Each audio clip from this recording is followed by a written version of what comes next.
Bisa.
Halo Kak Fauzi.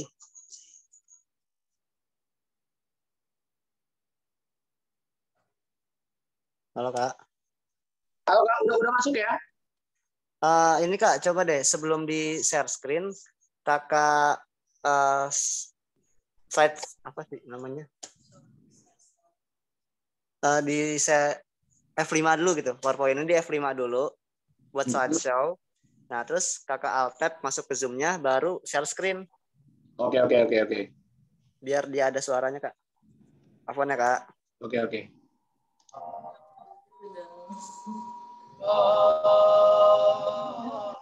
Oke.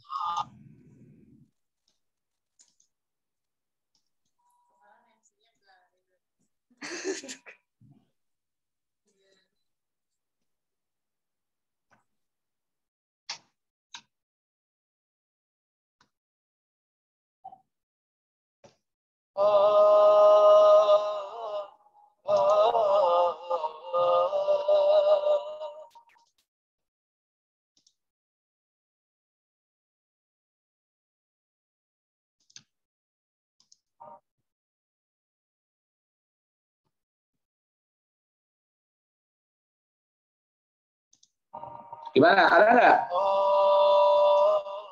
Nah, ya bagus Kak. Udah ya? Nah, sip. Cocok.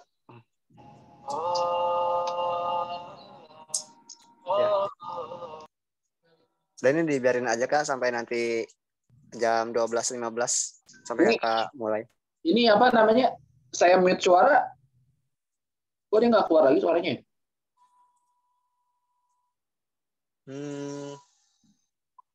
Coba Kakak ini deh, klik yang titik 3 di atas tuh.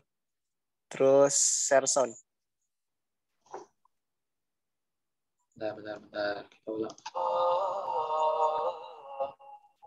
Udah ada lagi nggak? Ada. Oke, sip.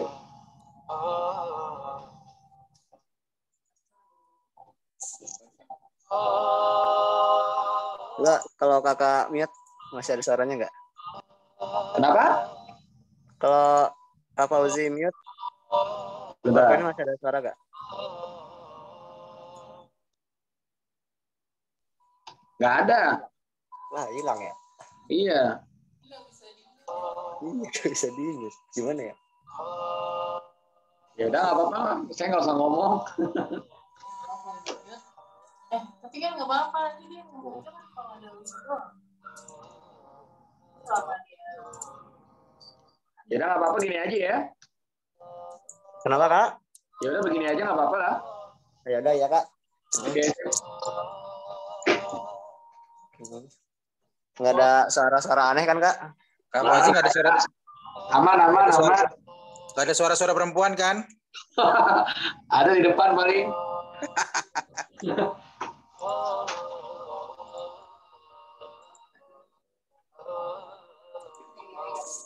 Kak Fauzi, punten. Ya. Untuk yang nanti Kakak penyampaian program-program dan infak itu pakai PowerPoint yang satu lagi ya Kak? Oke. Oke, Afwan. Sip.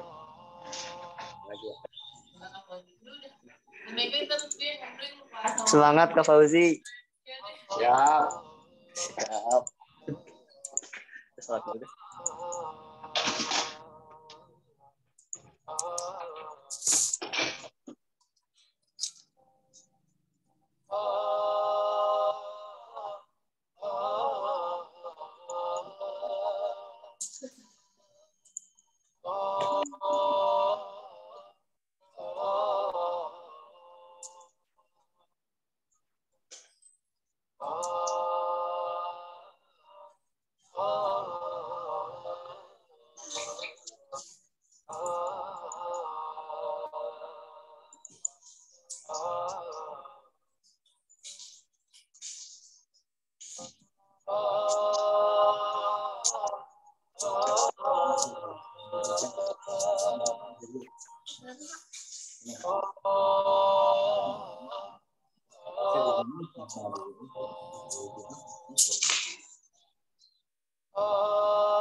Siapa namanya?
HP-nya.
Baik.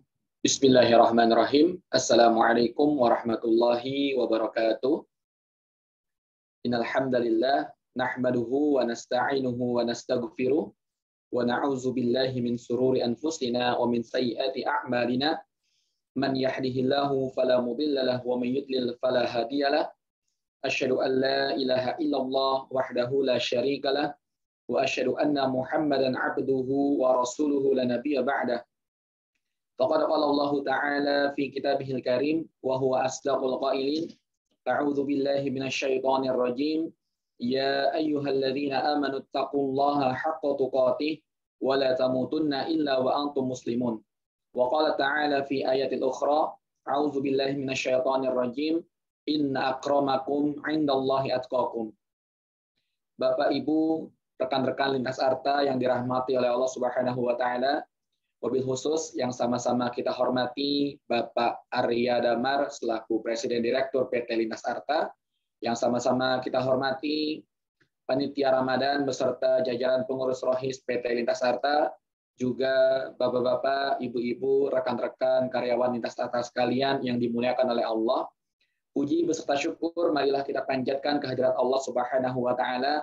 Sampai detik ini kita masih diberikan berbagai macam nikmatnya, yaitu nikmat sehat walafiat, nikmat iman dan Islam, nikmat panjang umur, sehingga dengan nikmat-nikmat itu kita dapat berkesempatan untuk melaksanakan aktivitas kita dalam rangka mengisi hari-hari di bulan suci Ramadan ini. Semoga lelahnya kita mencari nafkah membawa berkah bagi keluarga kita, dan lelahnya kita dalam ibadah diganjar pahala oleh Allah Subhanahu wa taala.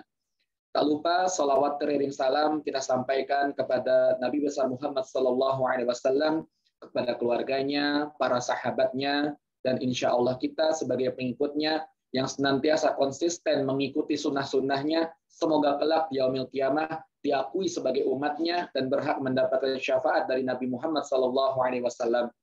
Bapak Ibu sekalian yang dirahmati oleh Allah, sebelum kita memulai kajian pada zuhur siang hari ini, yang dengan tema pintu terdekat menuju takwa, saya di sini seperti biasanya ingin membacakan beberapa peraturan terkait dengan jalannya kajian kita pada siang hari ini. Baik, Bapak Ibu sekalian,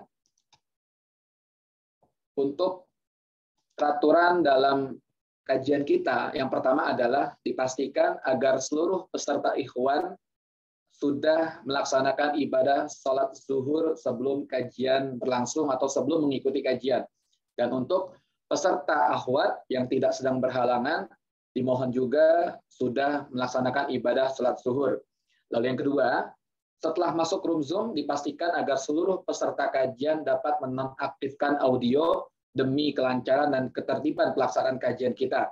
Lalu yang ketiga, bagi peserta kajian yang ikhwan atau laki-laki dipersilahkan untuk membuka kamera dengan ikhtiar memakai pakaian yang sopan sesuai dengan adab menuntut ilmu, dan juga untuk peserta kajian yang akhwat diperbolehkan untuk menonaktifkan kamera. Dan yang terakhir, untuk pertanyaan selama kajian agar dapat disampaikan melalui kolom chat.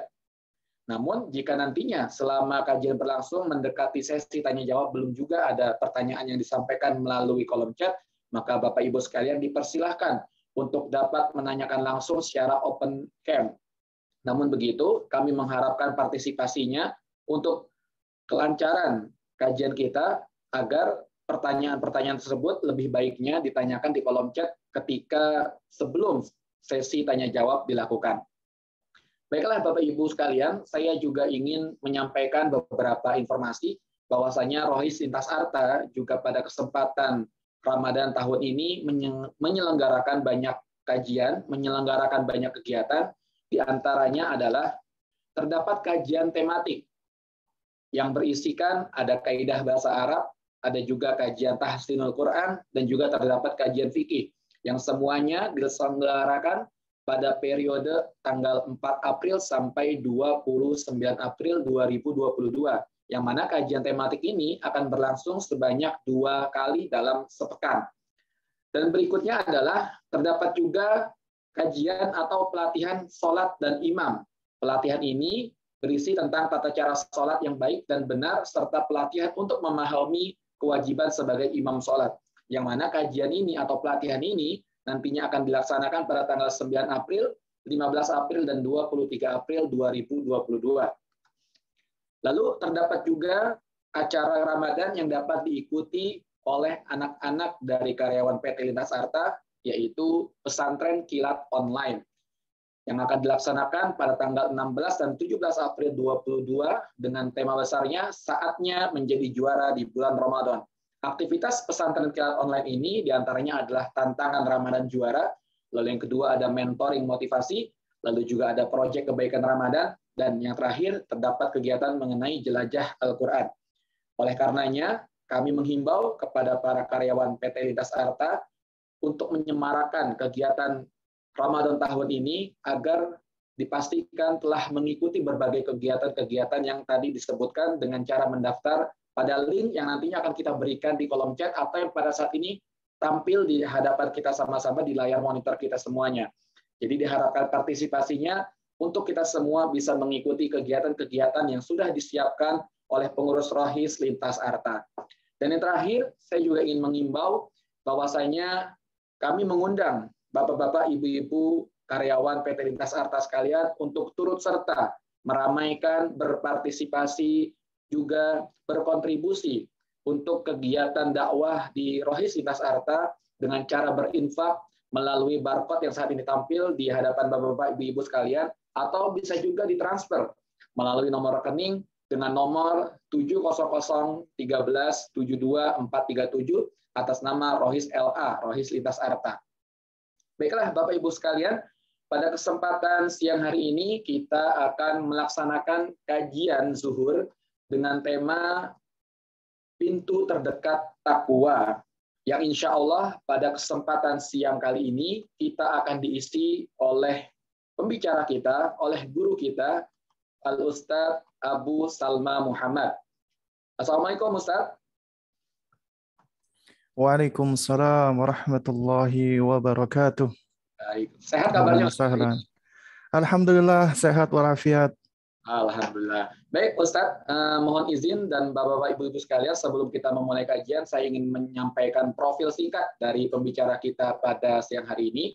Beliau bernama Ustadz Abu Salma Muhammad, beliau beralamat di Cinere, Depok, dan aktivitas beliau saat ini adalah sebagai Ketua Yayasan Anak Teladan dan Pembina Komunitas Orang Tua Teladan, serta sekretaris di MDI atau Multaqo Duat Indonesia.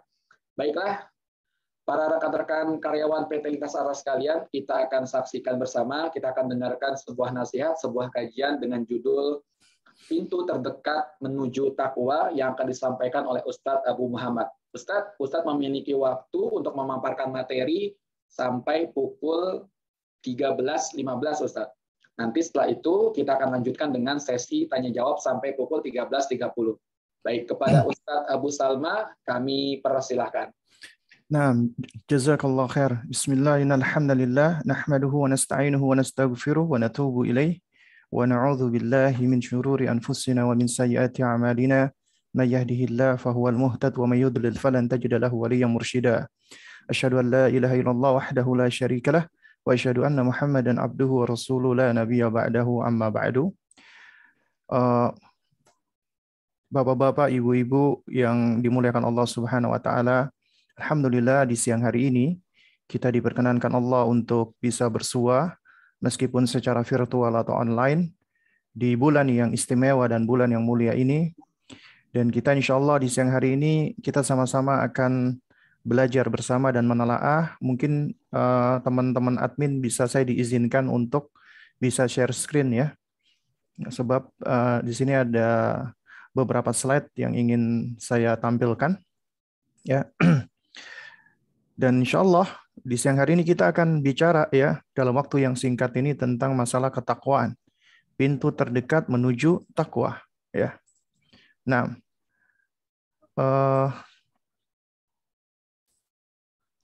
masih belum ya? Oh ini sudah. Nah, toib.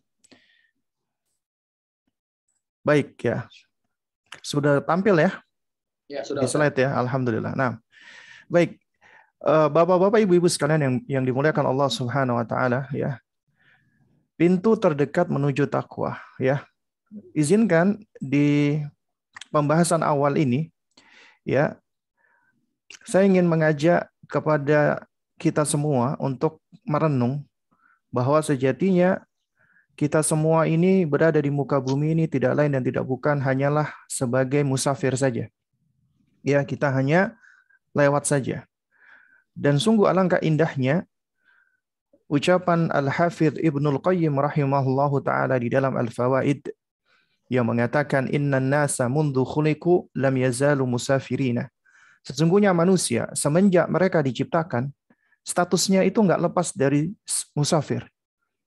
Ya, kita semua musafir semenjak kita diciptakan. Ya, walaysa lahum hattun an rihalihim illa fil jannati awin nari. Dan tidaklah akhir destinasi dari perjalanan kita ini, ya, orang-orang yang safar ini kecuali dua, surga atau neraka. Ya, wal aqilu ya'lamu anna as-safara mabniun 'ala al-masyaqqati wa rakubil akhtar.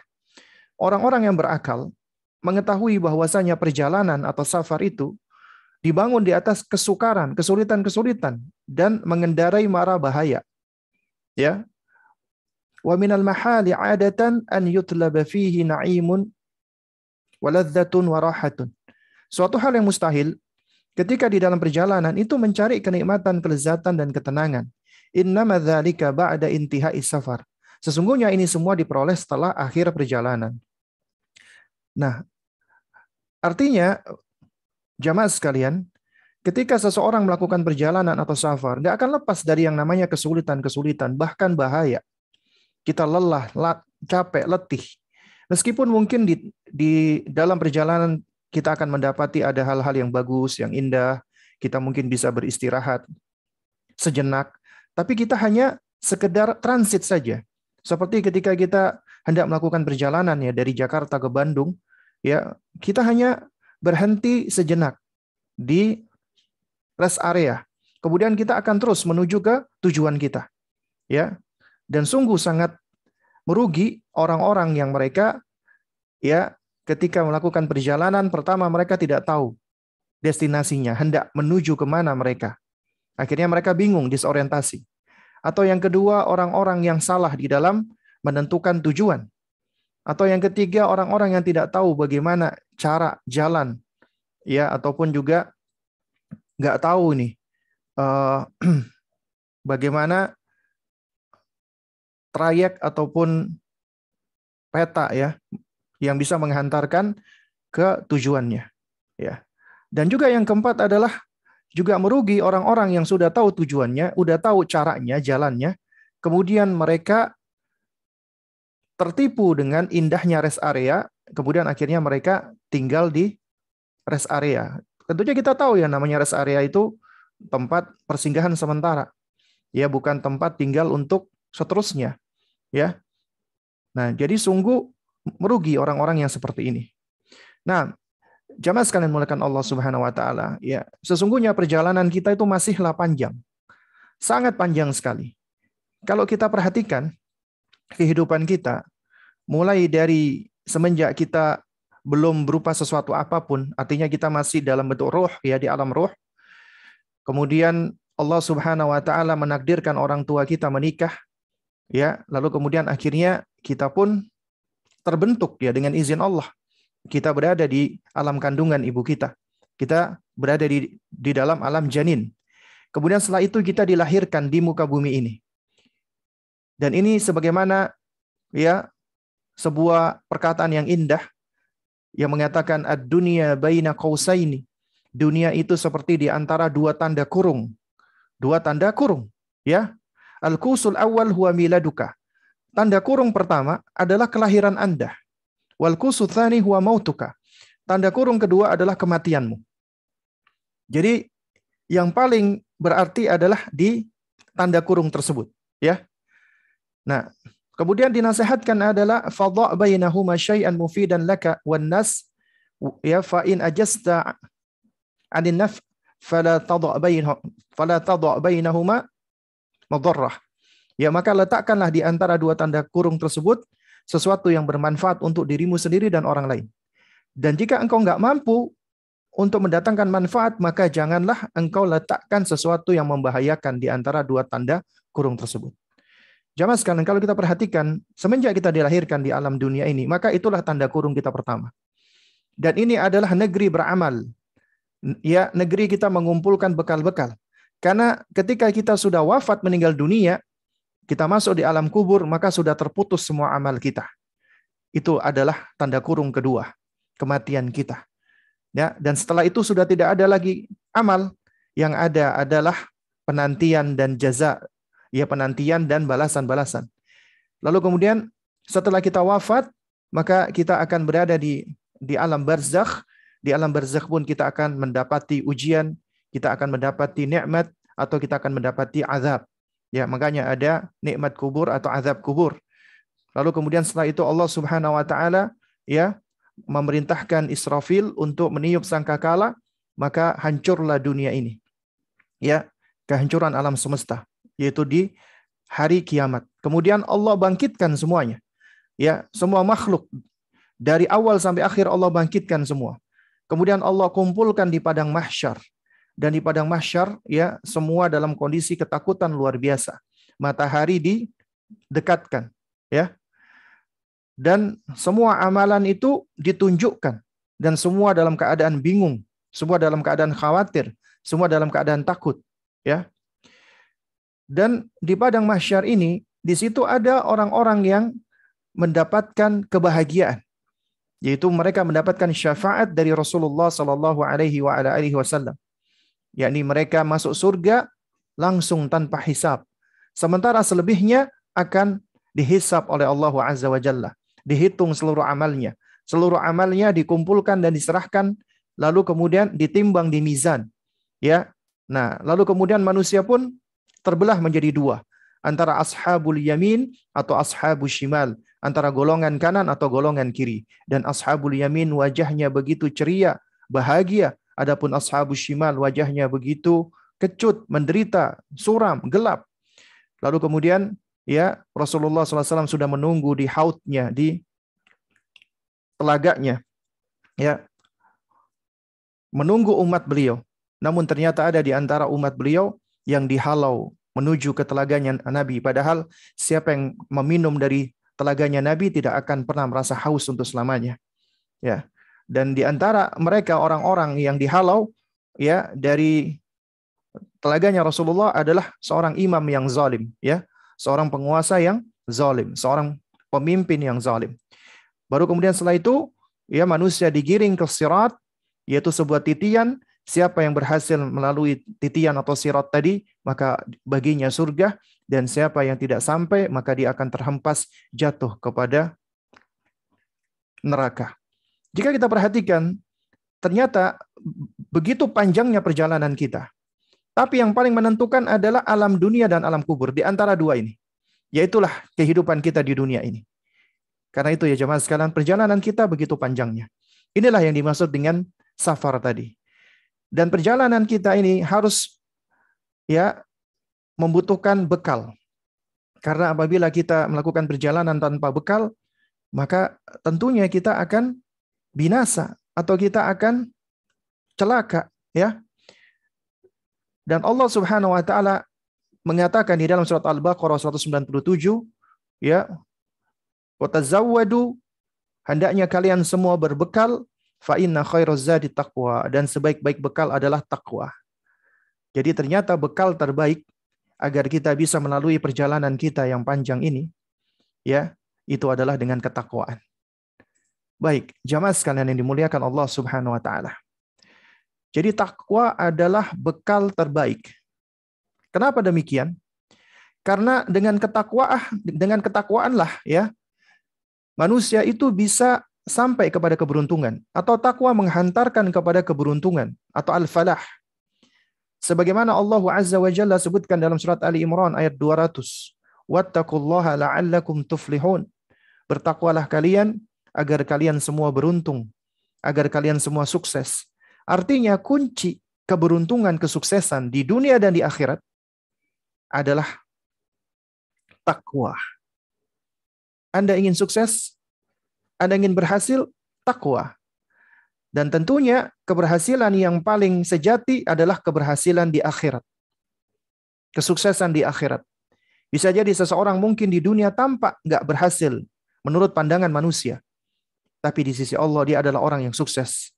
Dan kesuksesan di akhirat itulah kesuksesan yang sejati. Dan bisa jadi ada orang-orang tampak sukses di dunia, tapi ternyata dia adalah orang yang sengsara di akhirat. Orang yang gagal di akhirat. Dan ini adalah tentunya ya kesengsaraan dan gagal yang paling sejati, ya. Baik, jamaah sekalian dimuliakan Allah Subhanahu wa taala. Jadi takwa menghantarkan kepada keberuntungan. Dan apa keberuntungan yang paling besar? Apa kesuksesan yang paling besar?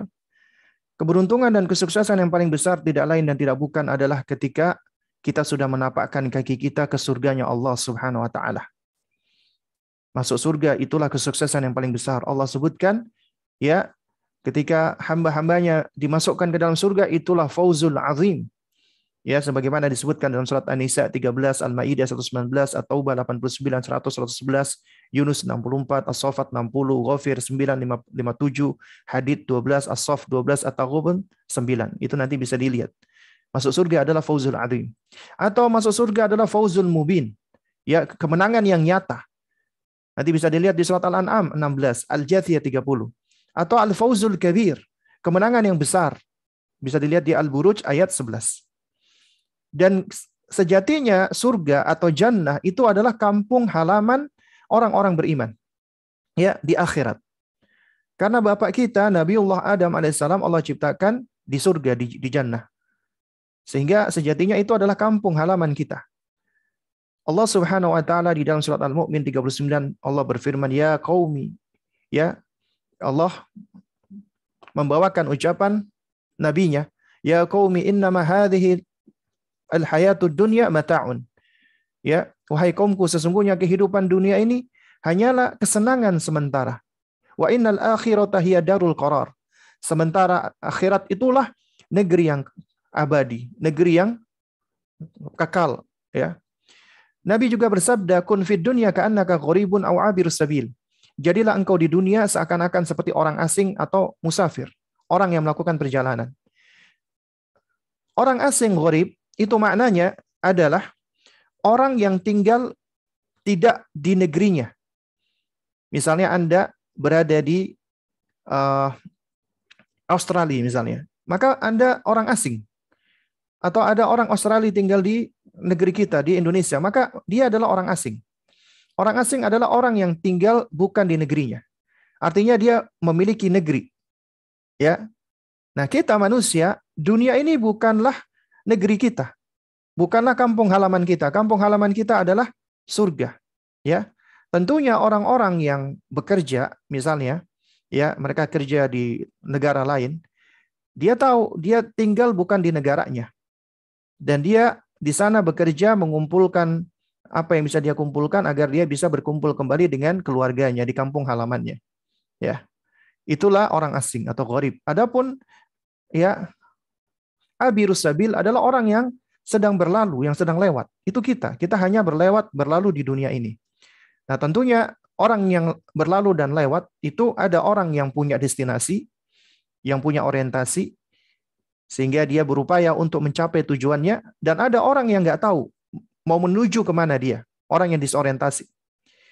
Karenanya, ya, sungguh beruntung orang-orang yang tahu orientasinya, destinasinya, kemudian dia berupaya untuk meniti jalan menuju ke tujuannya tersebut. Tapi Allah Subhanahu wa taala sediakan surga itu hanya untuk orang-orang bertakwa saja. Hanya untuk orang-orang yang bertakwa. Sebagaimana dalam firman-Nya surat Maryam 63, Allah mengatakan, tilkal jannatul lati nurithu min ibadina man kana taqiyya. Itulah surga yang kami wariskan kepada hamba-hamba kami yang selalu bertakwa. Jadi ternyata kunci untuk bisa masuk ke dalam surga Allah Azza wa Jalla, yaitu sebuah keberuntungan yang paling besar, jannahnya Allah adalah takwa kepadanya. Nah, jamaah sekalian yang dimuliakan Allah Subhanahu wa taala, lantas apa itu takwa? Ya. Nah, jadi suatu hal yang kurang elok ya, kurang tepat apabila kita bicara takwa-takwa, tapi ternyata mungkin bisa jadi persepsi kita berbeda. Ketika saya ngomong takwa, saya punya pemahaman yang berbeda dengan Anda. Makanya di antara metodenya para ulama, ketika melakukan suatu pembahasan, mereka melakukan tahrirul mustalah dulu. Ya, melakukan penegasan makna dari sebuah istilah. Makanya di dalam buku-buku kayak buku fikih kita dapati tentang bab salat, dijelaskan dulu apa salat secara etimologi, apa secara terminologi. Demikian pula suatu hal yang baik bagi kita berusaha untuk memahami dulu apa itu takwa. Secara etimologi atau bahasa, ya, takwa itu maknanya adalah al-wiqayah, ya, perlindungan, asyanah, ya, perisai atau penjagaan, dan al-hifdzu, yaitu pemeliharaan. Adapun secara istilah, para ulama punya ya definisi yang bermacam-macam. Nah, di antara definisi yang lengkap dan yang baik adalah definisi ya berikut. Di antaranya adalah makna takwa adalah bi'an yaltazimal muslimu awamirallahi ta'ala wa yajtaniba ma naha anhu fayaquma bil wajibat wal mandubat wa yatrukal muharramat wal makruhat fayaj'alul muslimu bainahu wa baina ma harramallahu ta'ala waqiyan yaqiyahu min adzabihi wa ghadabihi wa an yaqiya nafsahu minal wuqu'i bil ma'asi wa syubhati dunya.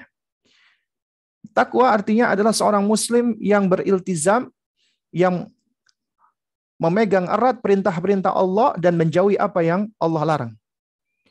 Kemudian mereka menegakkan kewajiban-kewajiban, melaksanakan kewajiban, dan mandubat sesuatu yang dianjurkan atau disunahkan. Lalu meninggalkan keharaman-keharaman dan hal-hal yang makruh yang dibenci. Dan seorang muslim menjadikan antara dirinya dengan apa yang Allah haramkan adanya waqi, adanya perisai, adanya pelindung yang akan melindungi dirinya dengan azab Allah Subhanahu wa taala dan kemurkaan Allah Subhanahu wa taala. Dan seorang muslim melindungi dirinya dari terjatuh ke dalam kemaksiatan atau terperosok ke dalam syubhatnya dunia. Itulah takwa. Dan juga di antara makna takwa ya yang bagus ya. Ini yang disandarkan kepada Al-Imam Syafi'i rahimahullah adalah al-amalu bi ta'atillah ala nuri minallah tarju thawaballah, yaitu mengamalkan ketaatan kepada Allah di atas cahaya dari Allah, artinya ya di atas hujjah, di atas argumentasi, harus ada ilmunya. Karena orang yang melakukan amal ketaatan nggak punya ilmu, alih-alih itu dia bisa mendapatkan kebaikan, namun dia malah mendapatkan kesesatan. Kenapa? Karena dia beramal tanpa ilmu. Ya, makanya yang namanya takwa itu mengamalkan ketaatan di atas cahaya dari Allah, yaitu ilmu, Al-Quran dan Sunnah. Ya, tarju thawab Allah, ya, mengharapkan balasan dari Allah, mengharapkan ganjaran Allah, ya, wa tarku maksiatillah, dan meninggalkan kemaksiatan Allah, ala nuri minallah, di atas cahaya dari Allah, takhafu iqaballah, engkau takut ya hukuman atau punishment Allah Subhanahu wa taala. Nah, Bapak-bapak, Ibu-ibu sekalian yang dimuliakan Allah, ya, definisi ini adalah definisi yang bagus dan lengkap ya. Karena ini berkaitan dengan konsep mendasar yang perlu kita pahami. Afwan ya. Jadi kelewatan slide-nya. Nah, ini dia. Karena suatu amalan itu dianggap sebagai kurbah atau ibadah apabila amalan itu memiliki permulaan dan tujuan akhir. Sebagaimana definisi tadi yang disebutkan oleh Al-Imam Syafi'i. Yaitu apa? Yaitu engkau mengamalkan ketaatan ya kepada Allah Subhanahu wa taala di atas cahaya dari Allah. Nah, itu para ulama menerangkan juga di atas cahaya dari Allah adalah di atas keimanan kepada Allah, di atas ilmu. Karena iman itu adalah sesuatu yang harus berangkat di atas dasar ilmu atau ma'rifatullah, mengenal Allah. Itu permulaannya. Ya. Kemudian tarju thawaballah, engkau mengharap balasan Allah. Itulah tujuan akhirnya. Engkau mendapatkan ganjaran balasan pahala dari Allah.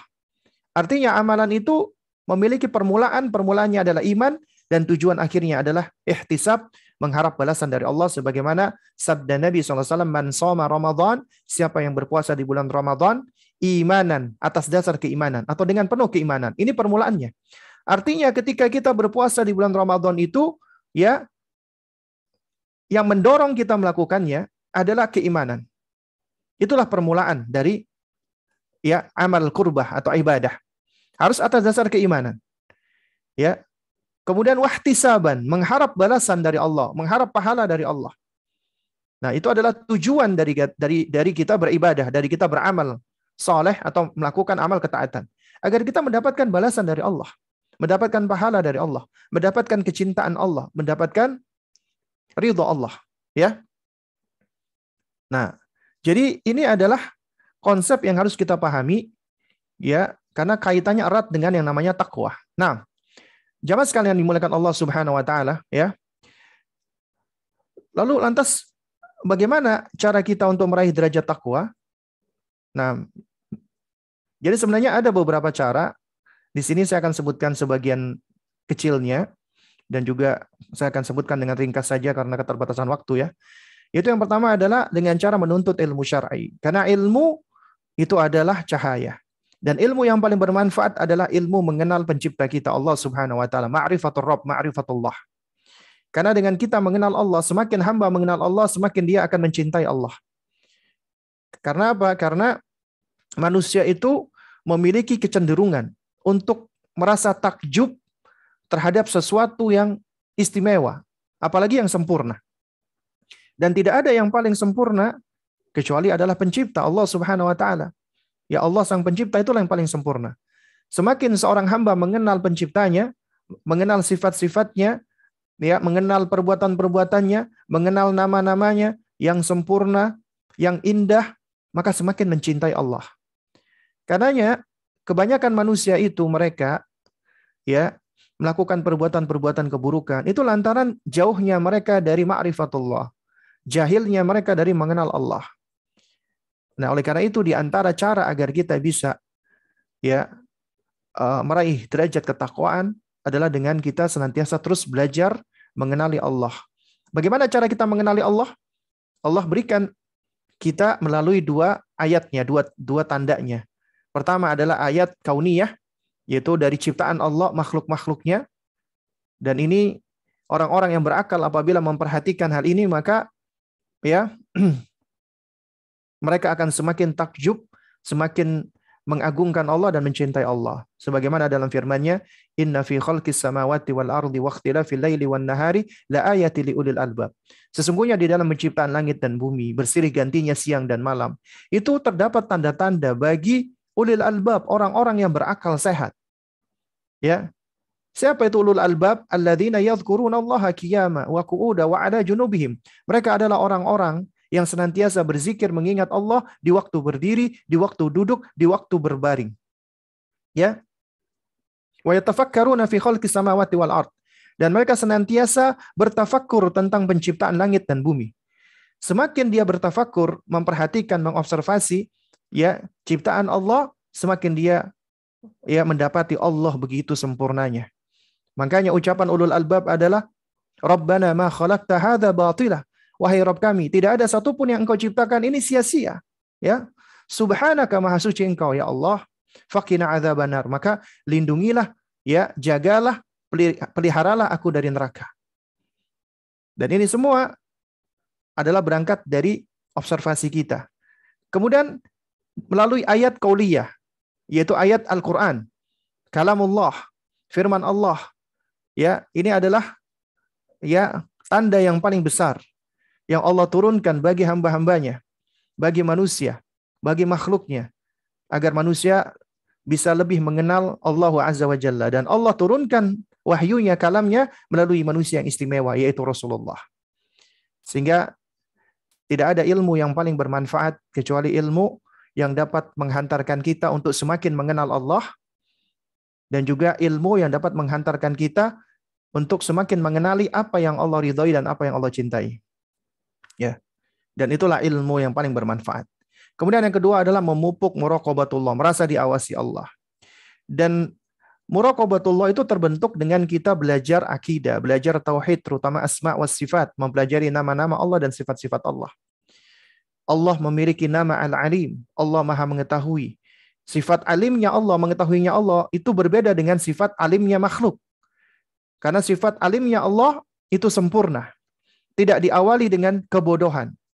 Adapun berilmunya kita, makhluk, diawali dari kebodohan. Kita nggak tahu dulu. Nggak ada orang tiba-tiba tahu. Kita diawali dari ketidaktahuan. Kemudian kita belajar, akhirnya kita tahu. Allah tidak. Allah bersifat alim, ya, azali, semenjak dari awal. Ya, dan Allah tidak diawali dengan sifat nggak tahu. Nggak mungkin Allah tidak mengetahui. Dan kemudian juga ilmunya Allah tidak diakhiri dengan lupa. Adapun kita manusia, ya kita seringkali lupa dengan apa yang kita pelajari. Allah tidak.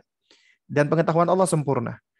Nah, ini diantara contoh. Artinya ketika kita mempelajari tentang nama-nama dan sifat-sifat Allah, mempelajari tauhid, al-asma wa sifat, maka itu akan memupuk muraqabatullah.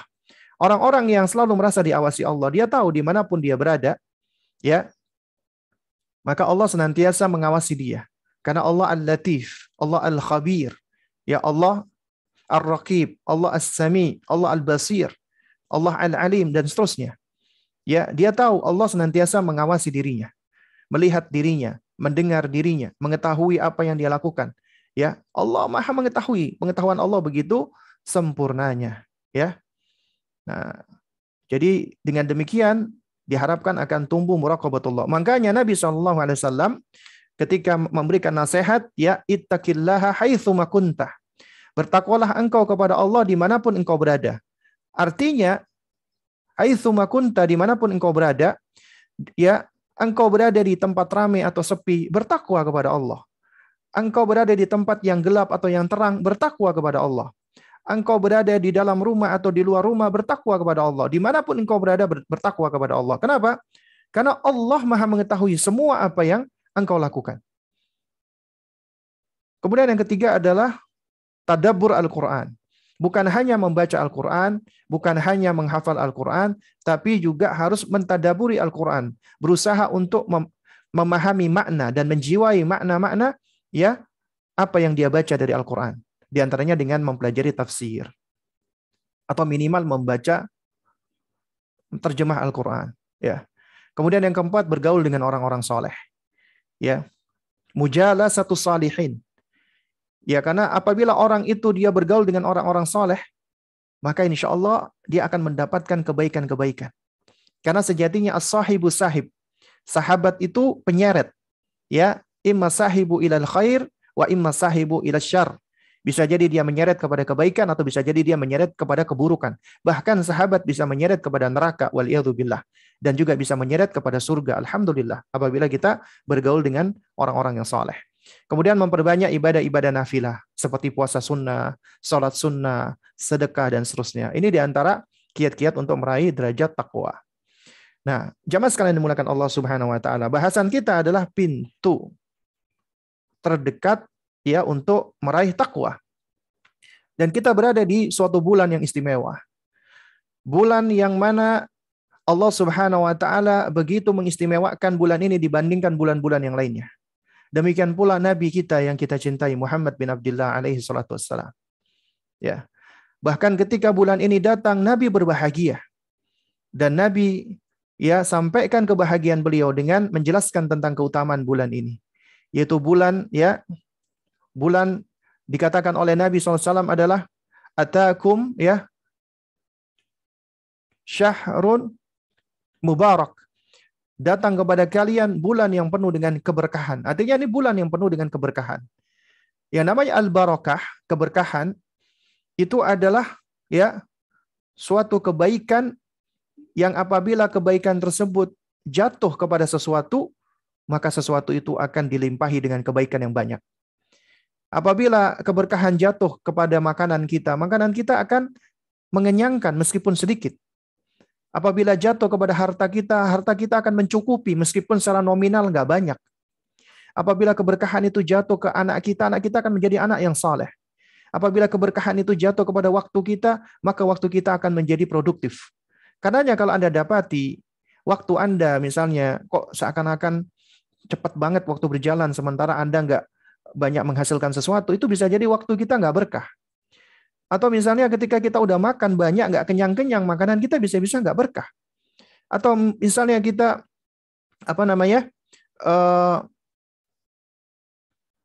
punya gaji, digaji sampai puluhan juta, tapi berasa kurang, banyak hutang, bisa jadi harta kita nggak berkah. Nah, makanya keberkahan itulah yang paling penting. Dan bulan Ramadan adalah bulan yang penuh dengan keberkahan.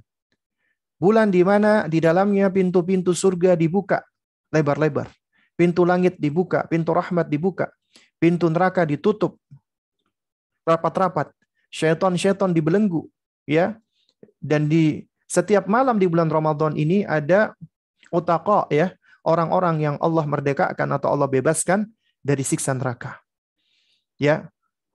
Maka siapa yang mendapatkan kebaikan dari Ramadan ini, ya, dia adalah orang yang beruntung.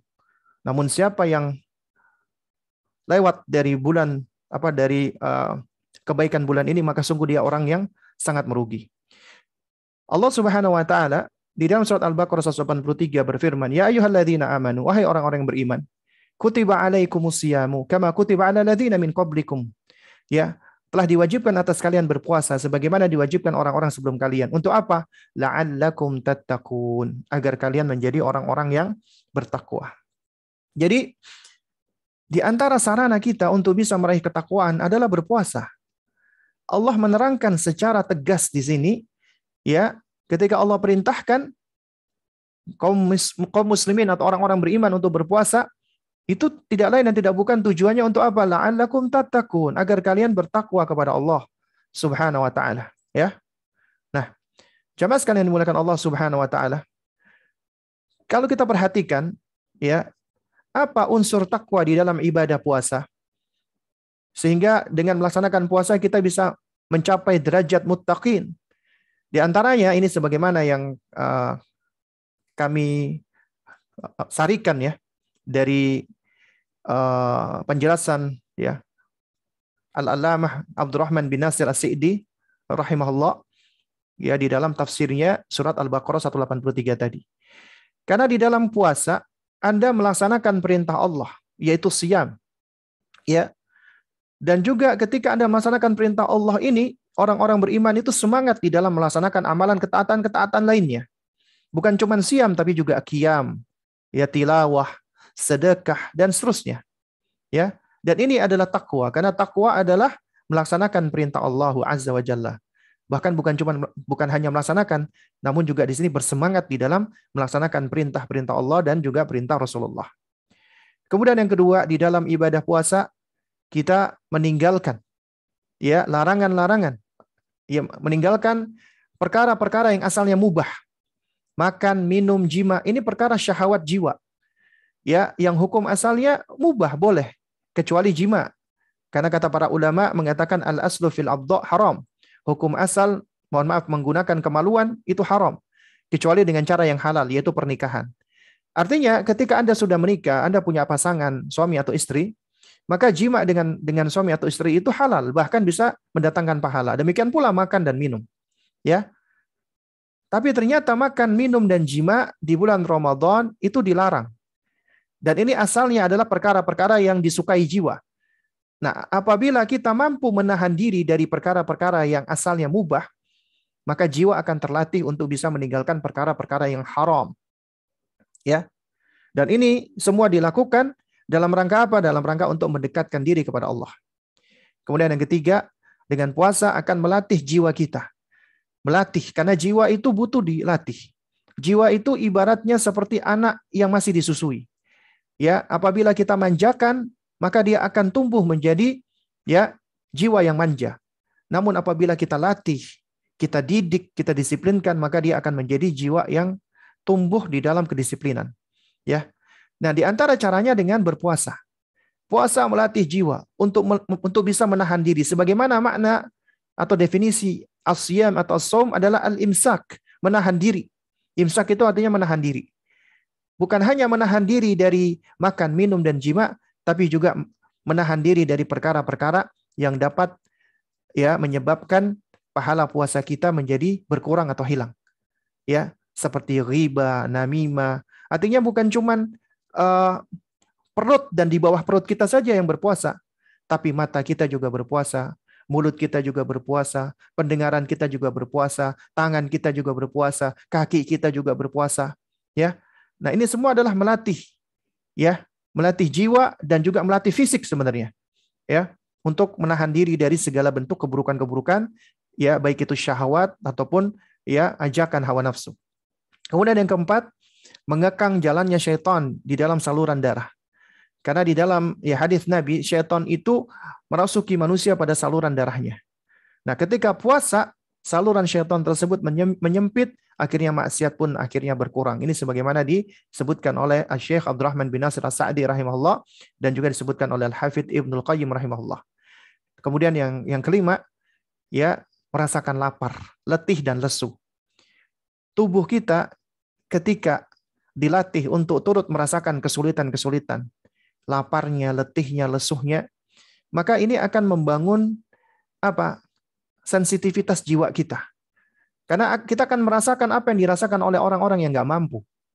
Sehingga ini akan ya membangun kepekaan sosial kita, empati kita dan ukhuwah kita. Kita akan menjadi orang yang lebih berempati kepada orang lain. Lebih baik, senang bersedekah, ya, senang menolong orang lain. Kemudian kita menjadi orang yang ithar, ya, atau altruis, ya, istilahnya. Kita lebih mendahulukan kepentingan orang lain, ya. Dan ini semua akan menjadikan kita sebagai sosok yang lebih baik lagi, yang akan membangun, ya, atau mentahdzib akhlak kita dan adab kita. Makanya Ramadan dan puasa yaitu adalah bulan dan sarana pendidikan yang paling baik untuk jiwa, untuk diri, ya. Dan sebenarnya masih banyak lagi ya poin-poin penting lainnya, yaitu dari unsur di dalam ibadah puasa. Nah, baik jamaah sekalian muliakan Allah Subhanahu wa taala. Alhamdulillahilladzi bi ni'matihi tatimmus shalihat. Mungkin ini yang bisa saya sampaikan, ya, dikarenakan memang keterbatasan waktu, jadi ya mudah-mudahan yang sedikit ini bisa memberikan manfaat. Untuk berikutnya waktu dan tempat saya serahkan kembali kepada moderator atau pembawa acara kita. Nah, barakallahu fikum. Baik, terima kasih. Jazakallahu khair Ustaz atas pemaparan materinya. Baik, kepada Bapak Ibu sekalian yang telah memiliki pertanyaan, mungkin bisa langsung diberikan pertanyaan melalui kolom chat. Dan saat ini sudah ada pertanyaan. Ustaz, apa yang bisa menghambat proses atau ikhtiar kita dalam menuju ketakwaan, Ustaz? Nah, baik. Ini pertanyaan yang bagus, ya. Tentunya kita tahu ya bahwasanya ketakwaan itu adalah bagaimana upaya seorang hamba di dalam melaksanakan ketaatan dan juga menjauhi larangan Allah Subhanahu wa taala. Dan upaya manusia untuk melaksanakan ketaatan atau melaksanakan perintah Allah dan menjauhi larangan Allah, ya. Ini semua tidak lepas dari motor atau pendorong yang ada di dalam diri atau yang ada di dalam jiwa. Apa motornya? Apa pendorongnya? Tidak lain dan tidak bukan adalah iman. Ya, adalah iman. Dan iman itu yazidu wa yankus, iman bertambah dan berkurang. Yazidu bi ta'a wa yankusu bil ma'asi, bertambah dengan ketaatan dan berkurang dengan kemaksiatan. Ya. Nah, jadi jamaah sekalian muliakan Allah Subhanahu wa taala. Kalau ditanya hal-hal apa saja yang dapat menghambat proses ikhtiar menuju takwa, tentunya yang paling mendasar adalah apabila itu berkaitan dengan masalah hati atau masalah keimanan. Yang pertama, apabila seorang hamba, ya, dia di dalam melakukan amalnya dicampuri hatinya, niatnya dengan tendensi-tendensi dunia. Artinya dia tidak ikhlas. Ya, maka ketidakikhlasan tersebut itu yang akan mengkontaminasi. Sehingga akhirnya dia menjadi tidak lurus amalnya atau tidak istiqomah amalnya. Lantaran apa? Lantaran karena hatinya tidak istiqomah, hatinya tidak berada di atas dasar keikhlasan. Atau yang kedua, ya, lantaran karena kurangnya ilmu. Ya, kurang ilmu. Nah, dikarenakan kurangnya ilmu, akhirnya dia tidak bisa melakukan amalan yang benar, yang shawab, yang sahih. Ya. Dan orang-orang yang ketika melakukan amalan yang tidak benar, yang tidak sahih, yang tidak ittiba, tidak mencontoh Rasulullah, maka seringkali yang didapatkan hanya penat, letih, dan capek. Sementara dia tidak mendapatkan balasan dari Allah sebagaimana sabda Nabi, "Man 'amila 'amalan laisa 'alaihi amruna fahuwa raddun." Siapa yang melakukan suatu amalan tidak ada tuntunannya dari kami, maka amalannya tertolak. Karena itu makanya wajib untuk terus belajar, menuntut ilmu. Karena ilmu itulah yang akan menjadi bimbingan dan cahaya kita agar kita bisa berjalan di atas tracknya. Seperti orang yang sedang berjalan, kita alhamdulillah ya di waktu pagi dan siang ada matahari yang menyinari, dan juga di waktu malam juga ada bulan yang juga bisa memberikan cahaya. Dalam hal ini ilmu itu adalah cahaya. Jadi kita apabila tidak punya ilmu, maka kita akan berjalan di dalam kegelapan. Karenanya orang-orang yang berjalan di dalam kondisi gelap, maka akan sulit baginya untuk bisa jalan on the track ya. Sehingga dia bisa berbelok atau berbalik, bahkan dia bisa jatuh dan seterusnya. Karena itu makanya harus terus belajar dan menuntut ilmu ya. Nah, ini sebenarnya ini dua unsur atau dua poin utama sebenarnya. Ya, yaitu ketika seseorang kurang ikhlas atau yang kedua dia tidak memiliki bekal ilmu. Maka ini yang akan menghambat proses ikhtiar menuju takwanya. Wallahu a'lam bishawab. Baik, Ustadz, kita lanjut ke pertanyaan yang kedua. Jika kita ini sedang melaksanakan saum namun masih sulit mengendalikan hawa nafsu seperti marah, apa yang salah dari saum kita, Ustadz? Nah, baik ya. Barakallahu fik ya. Ini juga pertanyaan yang bagus ya. Karena yang perlu kita pahami bersama, ini kaitannya dengan emosi. Allah Subhanahu wa taala menciptakan kita manusia ini. Allah sudah berikan kepada kita berbagai macam masyair, perasaan dan emosi. Secara asal kata Abu Hamid Al-Ghazali rahimahullah, manusia itu diciptakan dalam kondisi wasat, netral. Tidak marah, tidak sedih, ya. Jadi dalam kondisi netral. Nah, al-masyair dan wijdan, perasaan dan emosi ini muncul keluar karena ada yang menstimulasi. Ketika seseorang melihat sesuatu yang membuat dia sedih, maka dia sedih. Ketika dia mendengarkan sesuatu yang membuat dia marah. Artinya emosi-emosi itu memiliki trigger, memiliki pencetus. Nah, seorang yang tidak mengenali dirinya, atau kita sebut dengan ma'rifatul dzat, ma'rifatun nafs, self-knowledge, maka sulit baginya untuk bisa memanage apa yang ada di dalam dirinya, termasuk emosi dan perasaan. Karena itu kuncinya adalah dia harus berusaha untuk mengenali dirinya, memahami dirinya, self-knowledge, ma'rifatul dzat, ma'rifatun nafsi. Dan cara yang paling mendasar untuk bisa mengenali diri kita adalah dengan kita berupaya untuk ma'rifatul Rabb. Karena seseorang akan sulit untuk bisa mengenali dirinya sebelum dia mengenali Allah penciptanya. Makanya dikatakan oleh para ulama, man arafa rabbahu arafa nafsahu. Siapa yang semakin mengenal Rabbnya, semakin mengenal dirinya. Allah itu sudah memberikan kepada diri kita berbagai macam instrumen. Semua apa yang Allah berikan kepada diri kita itu sejatinya dalam rangka untuk mensupport kita untuk melaksanakan tujuan Allah menciptakan kita, yaitu beribadah kepada Allah. Allah berikan kepada kita instrumen belajar, pendengaran, penglihatan, pemahaman sebagaimana dalam Al-Qur'an, surat An-Nahl ayat 78. Kita diciptakan dalam keadaan jahil. Wallahu akhrajakum min butuni ummahatikum la ta'lamuna syai'a. Allah keluarkan kalian dari rahim ibu kalian dalam keadaan kalian enggak punya ilmu. Dalam keadaan kalian bodoh, enggak punya pengetahuan sama sekali. Tapi Allah berikan instrumennya. Wa ja'ala lakumus sam'a wal absar wal af'idah. Allah berikan kalian pendengaran, penglihatan dan pemahaman la'allakum tashkurun, agar kalian bersyukur. Kemudian juga Allah Subhanahu wa taala berikan kepada manusia itu fitrah. Ya. Ini sebagaimana di dalam surat Ar-Rum ya, ayat ke-30, fitratallahi allati fatara nas 'alaiha. Demikianlah fitrah Allah yang Allah menciptakan manusia berada di atasnya. Kata Al-Hafidz Ibnu Katsir, yang dimaksud dengan ya fitrah Allah di sini maknanya adalah annahu ta'ala fatara khalqahu 'ala tauhidihi wa 'ala ma'rifatihi wa 'ala annahu la ilaha ghairuhu. Allah Subhanahu wa taala menciptakan makhluknya sudah dalam keadaan mentauhidkan Allah, mengenal Allah dan meyakini tidak ada sesembahan yang hak kecuali Allah. Berarti sudah berada di atas iman, Islam, tauhid.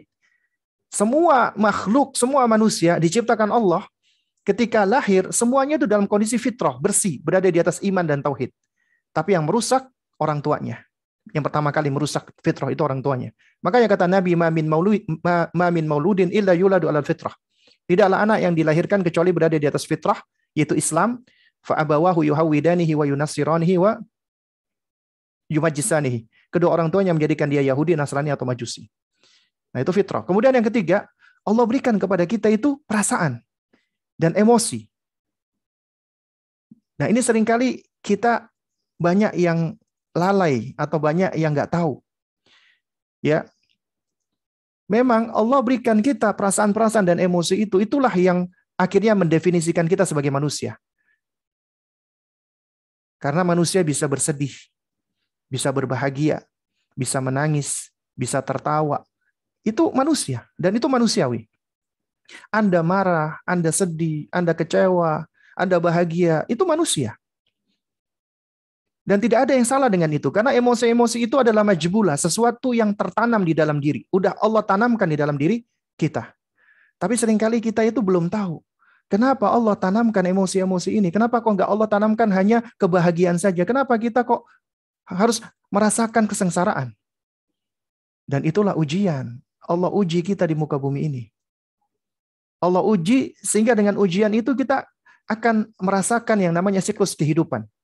Kalau nggak al-khair, wasyarr, kalau nggak kebaikan, ya buruk.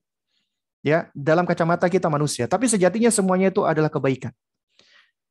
Ketika kita mendapatkan kesulitan, kita merasa sedih, kita merasa kecewa, kita merasa marah. Itu manusiawi. Ketika kita mendapatkan kebaikan, kita berbahagia, kita kita senang, kita gembira, itu manusiawi. Tapi yang seringkali kita lupakan bahwa semua emosi-emosi yang kita miliki saat ini di dunia itu adalah emosi-emosi ya yang saat ini bercampur, dan itu sebenarnya adalah bagian dari perasaan-perasaan atau rasa masyair yang akan dirasakan oleh ahlul jannah atau ahlun nar. Maksudnya gimana? Ahlul jannah, penghuni surga, gak akan merasakan lagi yang namanya sedih. Wala khaufun alaihim, gak akan lagi merasakan takut dan khawatir. Gak akan lagi merasakan sengsara. Gak akan lagi ya merasakan ya hal-hal yang jelek di dalam dirinya. Ahlul jannah. Dan ahlul jannah dia akan merasakan kebahagiaan, ketenangan, ketentraman, keselamatan. Jadi ketika kita merasakan hal ini, kita tenang hari ini, bahagia hari ini, itu nikmat. Dan ini yang akan kita rasakan sejatinya ketika kita nanti di surga. Ya, sehingga dengannya kita akan senantiasa berusaha untuk bisa ya meminta dan memohon kepada Allah Subhanahu wa taala agar kita senantiasa diberikan nikmat ini, ya. Nah, kemudian di sisi lain, ketika kita sengsara, kita sedih, kita kecewa, kita marah, itu yang akan dirasakan oleh ahlun nar, oleh penghuni neraka. Sehingga kita bisa merasakan nih sedikit apa dari yang dirasakan oleh para penghuni neraka. Sehingga kita merasakan begitu nggak nyamannya kita ketika kita dalam kondisi seperti ini. Dan ini adalah ujian. Sekarang kita tinggal memilih mana, ya. Dan memang selama kita hidup di dunia, kita nggak akan bisa lepas dari emosi-emosi ini.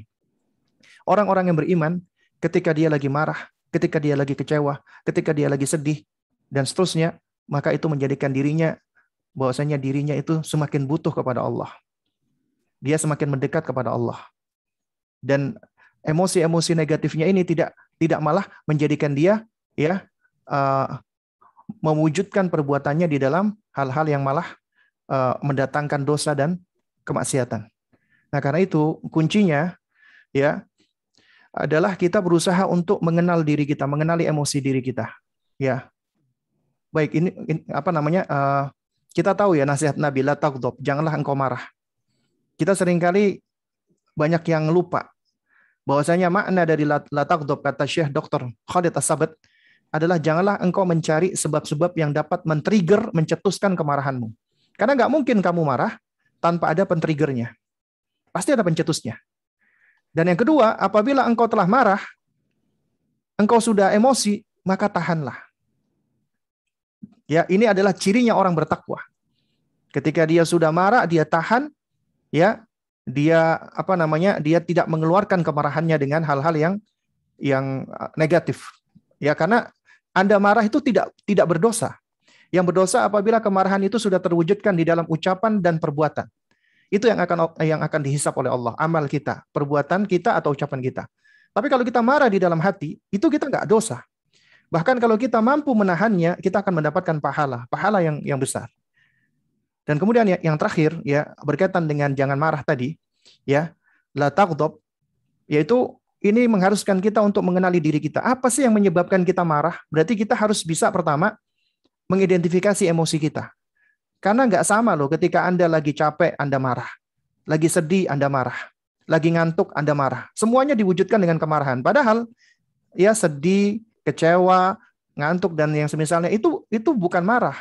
Makanya kita harus bisa mengidentifikasi emosi kita masing-masing yang ada di dalam diri kita. Itu kunci pertama. Harus bisa mengidentifikasi. Kemudian yang kedua, ya kita menvalidasinya. Ya, nggak apa-apa kita merasa marah. Ya, karena itu sesuatu yang sudah ada di dalam diri kita. Kemudian yang ketiga, ya kita berusaha cari tahu apa yang men-trigger kemarahan kita. Oh, ternyata aku marah karena ini. Oh, aku ternyata marah karena itu. Kemudian yang keempat, Allah berikan kepada kita kemampuan nih untuk bisa memilah-milah, untuk bisa berpikir.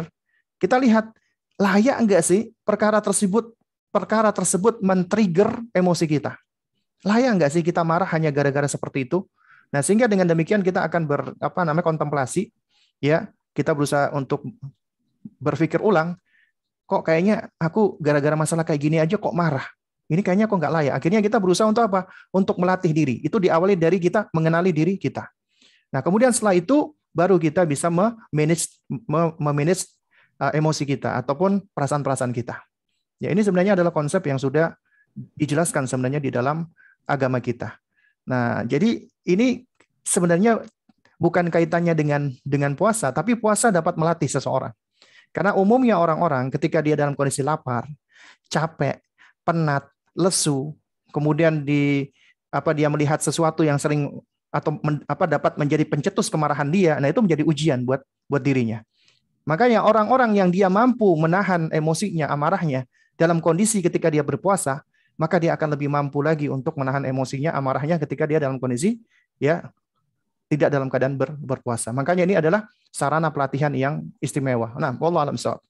Baik, Ustaz. Mungkin ada waktu sekitar kurang lebih 3 menit lagi, Ustaz. Ada 2 pertanyaan yang saling berhubungan. Ini yang pertama, tadi kan disampaikan bahwa poin untuk menuju takwa adalah dengan menuntut ilmu syar'i. Nah, pertanyaannya adalah ilmu syar'i yang bagaimana yang menjadi prioritas. Lalu yang kedua adalah bagaimana cara kita menuntut ilmu agar kita ini benar-benar mendapatkan raih ketakwaan. Jadi tidak tersesat jalan yang kita merasa bahwa ilmu itu sudah benar atau amalannya benar gitu, Ustaz. Nah, baik. Barakallahu fiik ya. Jadi sebenarnya ilmu apa yang paling prioritas? Nah, jadi ini pertanyaan yang memang baik ya, karena dalam belajar memang harus ada tahapannya. Ya, yang pertama harus taksil, sistematis. Sistematis itu mengharuskan kita untuk bisa melihat mana yang paling urgent, mana yang paling penting di antara yang penting-penting lainnya. Untuk mengetahui mana yang paling urgent, maka memang kita butuh ilmu juga di situ ya. Kita bisa melihat di antaranya dari metodenya Rasulullah, ya dakwahnya Rasulullah, dakwahnya para nabi dan rasul. Ya, dan itu semua sepakat pondasinya adalah masalah iman. Jadi ilmu yang pertama kali harus dipelajari adalah tauhid, adalah akidah. Itu pondasi pertama. Ya, baru kemudian setelah itu ya adalah kayak dalam hal amalan, setelah itu adalah salat, ya. Karena salat ini adalah perkara yang paling penting. Kita bisa melihat di sini dari arkanul iman wa arkanul Islam. Masalah keimanan, arkanul iman, pokok pertama kali adalah mengimani Allah. Berarti kita harus mempelajari hal-hal yang memang ya yang berkaitan dengan mengenal Allah Subhanahu wa taala. Ya. Baru kemudian ya ke arkan berikutnya yaitu kita belajar tentang keimanan kepada malaikat ya, keimanan kepada kitab-kitab suci, keimanan kepada para rasul dan para nabi, kemudian keimanan kepada hari akhir, dan keimanan kepada takdir yang baik dan yang buruk. Kemudian dalam hal yang sifatnya praktikal, kita lihat arkanul Islam. Pertama yang paling utama apa dulu? Syahadat. Persaksian dulu. Syahadat la ilaha illallah itu tauhid. Syahadat Muhammad Rasulullah itu berarti mutaba'ah. Kita harus mencontoh Rasulullah. Kemudian salat ya. Lalu kemudian zakat ya. Kemudian puasa, baru kemudian haji. Nah, ini diantara cara kita melihat mana yang paling penting. Ya. Terus kemudian yang kedua harus tafsil. Tafsil artinya terperinci. Ya, detail. Belajar nggak cuma asal icip-icip ya. Jadi seorang penuntut ilmu belajar harus mendetail. Ya, makanya untuk supaya kita bisa belajar secara mendetail, kita gunakan cara ya hikmah yaitu dengan memulai dari yang paling mudah dulu. Jangan yang susah dulu. Dari yang ringan dulu, jangan yang berat dulu. Dari yang tipis dulu buku-bukunya, jangan yang tebel-tebel dulu. Ya. Nah, terus kemudian yang berikutnya lagi adalah harus sabar ketika menuntut ilmu. Sabar ini menunjukkan bahwasanya kita belajar itu membutuhkan waktu yang lama. Jadi nggak cuman sebentar. Nah ini jadi di antara ilmu-ilmu yang paling bermanfaat ya. Wallahu a'lam bishawab ya. Yang harus kita pelajari. Sudah habis waktunya?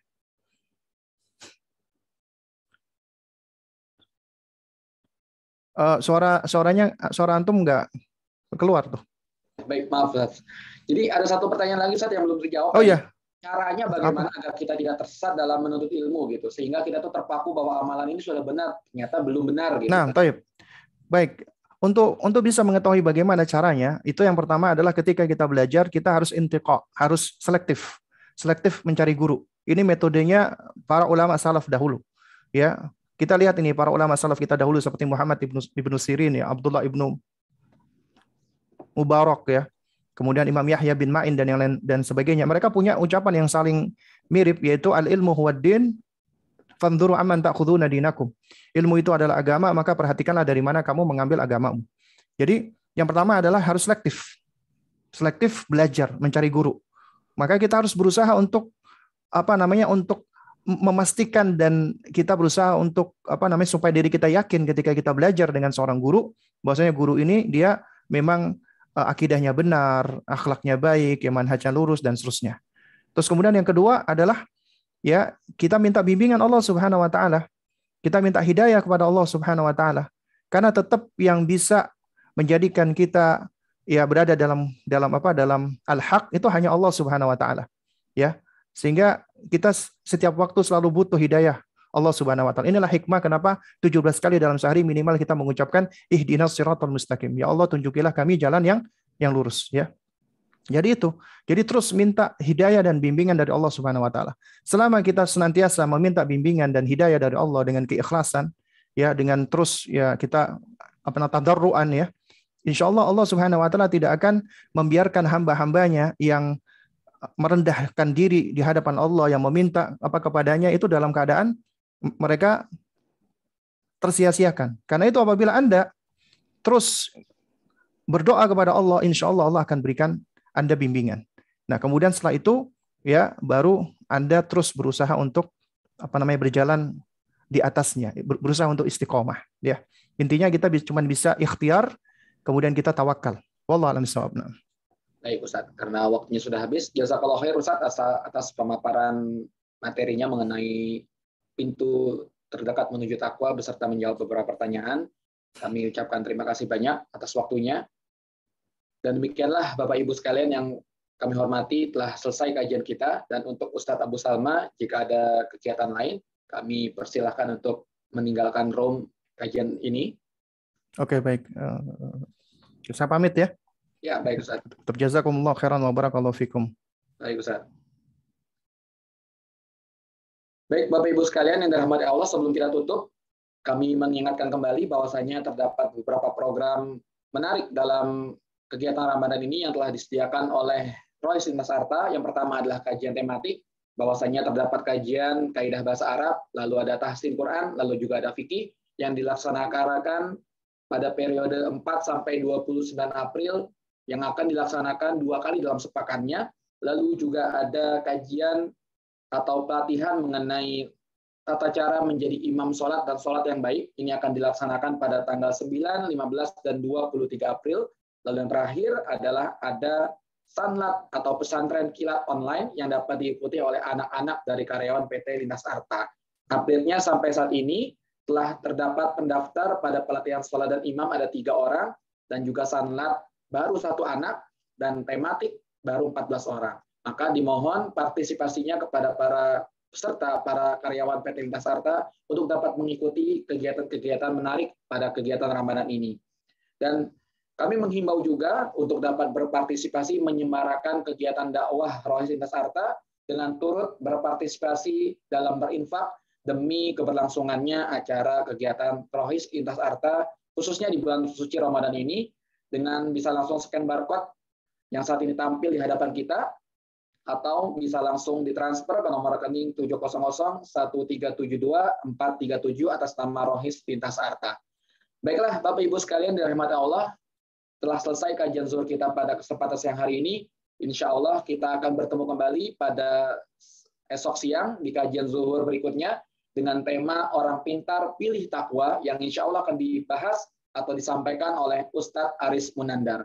Demikianlah Bapak Ibu sekalian, kita tutup kajian ini dengan lafaz hamdalah, alhamdulillahirabbil alamin, dan kita tutup dengan doa kafaratul majlis, subhanakallahumma wa bihamdika, asyhadu an la ilaha illa anta astaghfiruka wa atubu ilaik. Saya sebagai pembawa acara mohon maaf banyak kekurangan, billahi taufik wal hidayah. Wassalamualaikum warahmatullahi wabarakatuh. Waalaikumsalam warahmatullahi wabarakatuh. Waalaikumsalam warahmatullahi wabarakatuh. Waalaikumsalam warahmatullahi wabarakatuh.